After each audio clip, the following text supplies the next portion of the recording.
Many experts in electricity are truly juiced these days. They're pursuing the search for the super battery. The title of this Wednesday night's episode of Nova on PBS, hosted by our own David Pogue of Yahoo Tech. We have a preview. You probably grew up thinking that batteries are those things we put in flashlights, or maybe the rechargeable ones that come in cell phones and laptops. But lately, batteries have been popping up in much bigger gadgets, like electric cars.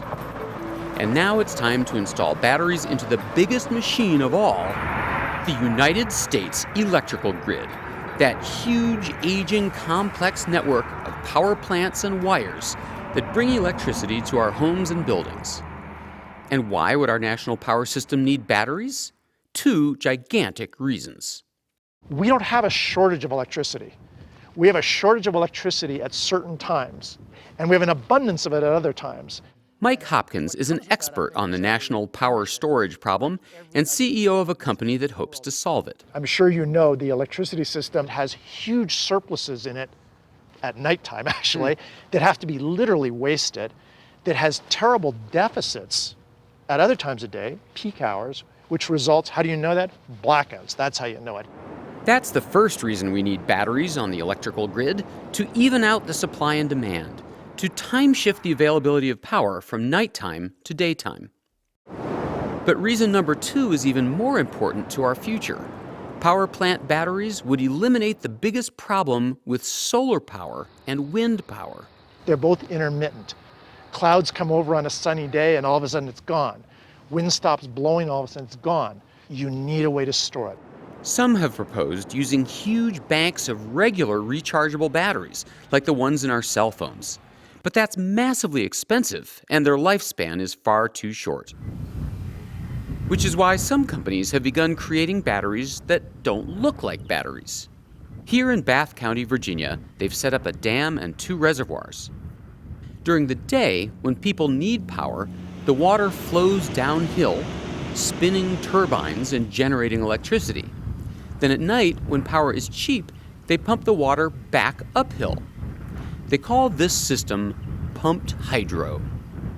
Unfortunately, pumped hydro works only in a few places where they have those upper and lower reservoirs. But American inventors aren't finished yet, which brings us back to Mike Hopkins. Word is that your new battery is environmentally perfect, can be charged and recharged infinitely, unlike a regular battery, and is way cheaper than lithium ion. And I can show it to you right now if you want me to. Yes, please. Here's the big reveal. The new battery technology is, it's a block of ice. A beautiful block of ice. Hopkins' company is called Ice Energy.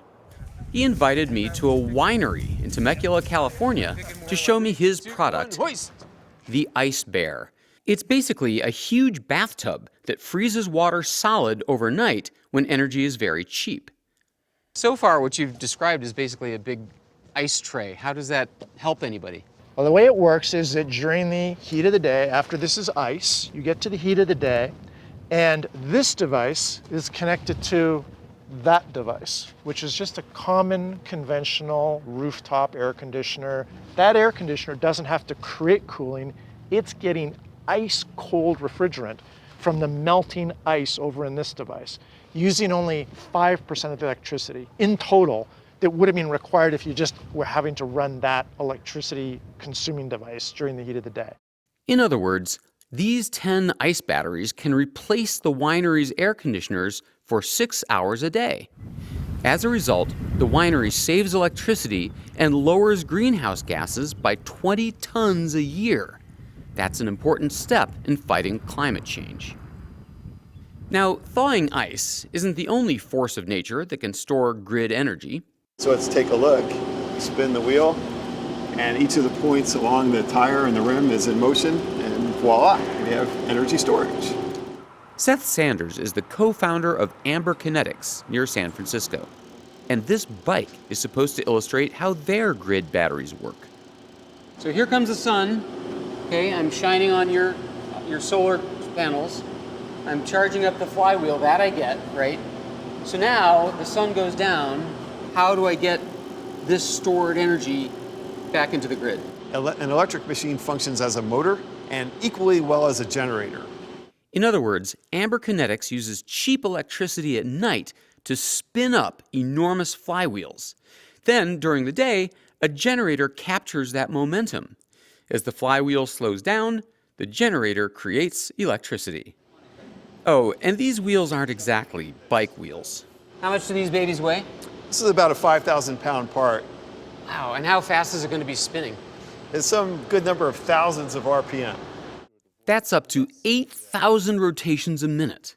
But the coolest part is how they keep friction from slowing down that big steel wheel.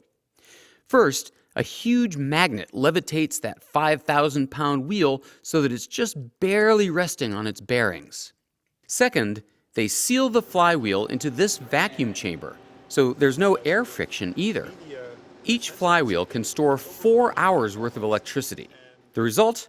A battery that never loses charging capacity, can't catch fire, and lasts for decades. All over the world, the quest is on to invent storage for our electrical network. Something cheap that stores a lot and lasts for decades. It might be gravity, or ice, or spinning disks, or some other idea, or maybe all of the above.